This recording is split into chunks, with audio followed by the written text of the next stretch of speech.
बिस्मिल्लाहिर्रहमानिर्रहीम। अस्सलाम वालेकुम वरहमतुल्लाहि वबरकातुहू। My dear brothers and sisters, आज हम बात करेंगे हया के बारे में, यानी मॉडेस्टी। अरबी ज़ुबान में हया का लफ्ज़ जो है ये हयात के साथ मिलता जुलता लफ्ज़ है, सेम रूट वर्ड है इनका। यानी कि हया जो है वो आपको हयात देती है, आपको ज़िंदगी देती है। और अगर आपकी ज़िंदगी में हया ही नहीं है तो ये बड़ी ही बेमाने और बेमकसद ज़िंदगी बन जाती है। नबी करीम सल्लल्लाहु अलैहि वसल्लम की एक हदीस है जहाँ पे आपने इरशाद फरमाया कि इन्ना लिकुल्लि दीनिन खुलुक व खुलुकुल इस्लाम अल हया, कि यकीनन हर दीन का, हर मज़हब का एक बुनियादी कैरेक्टरिस्टिक होता है, और जो इस्लाम का बुनियादी कैरेक्टरिस्टिक है, जो इस्लाम का असल मिजाज है, वो हया है। एक और हदीस में आपने ये बात इरशाद फरमाई कि अगर तुम्हारा हया चली जाए तो ईमान भी चला जाता है, यानी दोनों बिल्कुल साथ साथ हैं। अगर हया चली जाए तो ईमान चला जाता है, और अगर ईमान चला जाए तो हया भी चली जाती है। अल्लाह सुब्हानहू तआला ने कुरान मजीद में सूरह नूर में मर्दों को भी और औरतों को, दोनों को हुक्म दिया कि वो अपनी नज़रों को नीचे रखें और अपनी शर्मगाह की हिफाजत करें। यानी हमारा दीन जो है कॉन्स्टेंटली इस बात को प्रोपेगेट करता है कि इंसान के अंदर शर्म और हया होनी चाहिए। लेकिन अगर आप आजकल की मॉडर्न सोसाइटी को देखें तो उसमें जो वर्ड शेम है, इसको बड़ा नेगेटिवली इस्तेमाल किया जाता है, जैसे कि शेम ऑन यू। हालांकि शेम जो था वो इंसान को होना चाहिए था कि माशरे से, अल्लाह ताला से और अपने आप को खुद हिफाजत करना, बहुत सारी डिफरेंट चीज़ों से अपने आप को महफूज रखना, अपनी शर्म का ख्याल रख के। नबी करीम सल्लल्लाहु अलैहि वसल्लम ने हमें बार बार इसी चीज़ की तालीम भी दी। लेकिन बहरहाल आजकल का जो मीडिया है वो इस बात पर तुला हुआ है कि औरतों को एक्सपोज करना। ये वेस्टर्न सोसाइटीज़ जो हैं वो एक तरफ तो वुमेन्स राइट्स को चैम्पियन करते हैं, लेकिन यही वो लोग हैं जो कि वुमेन को एक्सप्लॉइट भी करते हैं in the name of entertainment. यानी अगर आपने गाड़ी का भी ऐड देना है तो उसमें किसी औरत को एक्सपोज ज़रूर किया जाता है। पूरी की पूरी आप मूवी इंडस्ट्री देख लें, पूरी की पूरी आप जो इनकी म्यूज़िक इंडस्ट्री है उसको देख लें, कितना ज़्यादा ऑब्जेक्टिफिकेशन की जाती है औरतों की, ताकि वो अपनी हया को छोड़ दें। याद रखिए कि हया जो है वो दो किस्म की होती है, एक तो अच्छी हया होती है और एक बुरी हया होती है। अच्छी हया ये है कि आपके दिल में शर्म महसूस हो कि मैं कोई भी ऐसा काम नहीं करना चाहता जो अल्लाह और रसूल के दीन के ख़िलाफ़ है। और बुरी हया ये है कि आप नेक काम करने में शर्मा जाएं।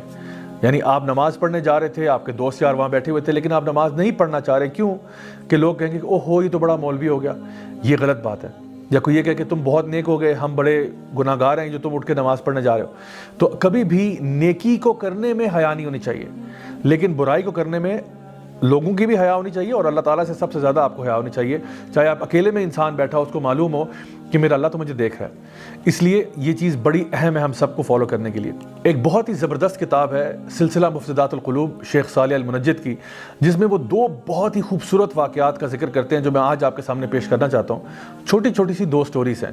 पहली स्टोरी जो है वो रबिया बिन ख़तीम की है, जो हमारे सलफ़ुस सालिहीन में से बहुत ही नेक और मुत्तकी शख्स हुआ करते थे, और उनका लोग जानते थे कि वो कितने तकवा वाले हैं, अल्लाह से डरने वाले हैं। तो उस ज़माने के जो यहूद थे उन्होंने ये फ़ैसला किया कि अगर हम चाहते हैं कि मुसलमान यूथ को करप्ट किया जाए, मुसलमान यूथ को राह से हटाया जाए, नेक राह से, तो उसके लिए अगर हम लोग रबिया बिन ख़तीम को करप्ट कर लेंगे जो कि उनके रोल मॉडल हैं, तो फिर यूथ के लिए भी करप्शन की तरफ जाना आसान हो जाएगा। तो उन्होंने क्या किया, उस इलाके की सबसे खूबसूरत लड़की को तलाश किया जो कि एक तवाइफ़ा थी, और उसको ये कहा कि हम तुम्हें पैसे देते हैं कि तुम जाके रबिया बिन ख़तीम को अपनी तरफ माइल करने की कोशिश करो।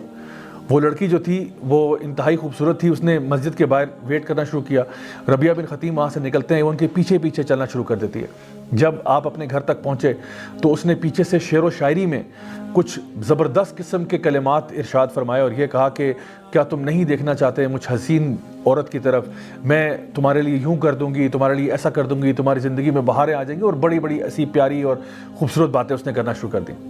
अब एक तो लड़की खूबसूरत है, ऊपर से उसकी आवाज़ बहुत सुरीली है, ऊपर से वो जो कलाम पढ़ रही है वो ऐसा है कि जो दिल को पिघला के रख दे।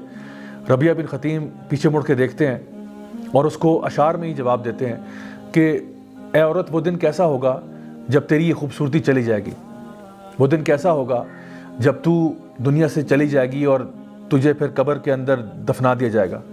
वो दिन कैसा होगा जब मुनकर और नकीर तेरे साथ कब्र में दाखिल होंगे और तुझसे सवाल पूछेंगे, मन रब्बो का, बता तेरा रब कौन है, माँ दीनों का, बता तेरा दीन क्या है, मन नबियों का, बता तेरा नबी कौन था जिसको तू फॉलो करती थी। और अगर तू जवाब ना दे पाई उस दिन, तो सोच के तेरे साथ क्या सलूक होगा कब्र के अंदर, और फिर तू अल्लाह के सामने कैसे जाएगी क़यामत वाले दिन। कभी सोचा तूने कि उस दिन तेरा क्या मामला बनेगा। वो औरत इतनी खौफसदा हुई इस पूरी बात को सुन के कि वो वहाँ से भाग गई। रबिया बिन ख़तीम वो थे جو کسی حال میں بھی اپنی حیا کا سودا نہیں کر سکتے تھے۔ ایک اور شخص ابو بکر المسکی کا واقعہ بھی شیخ صالح المنجد اپنی کتاب میں ذکر کرتے ہیں، جو ہمارے سلف الصالحین میں بہت ہی نیک اور اخلاص والے، اللہ سے ڈرنے والے شخص ہوا کرتے تھے۔ ابو بکر المسکی خود بتاتے ہیں کہ میں جب تقریباً 16-17 سال کا تھا تو میری ایک کزن ہوا کرتی تھی جو کہ بہت خوبصورت تھی اور میں اس میں انٹرسٹڈ بھی تھا۔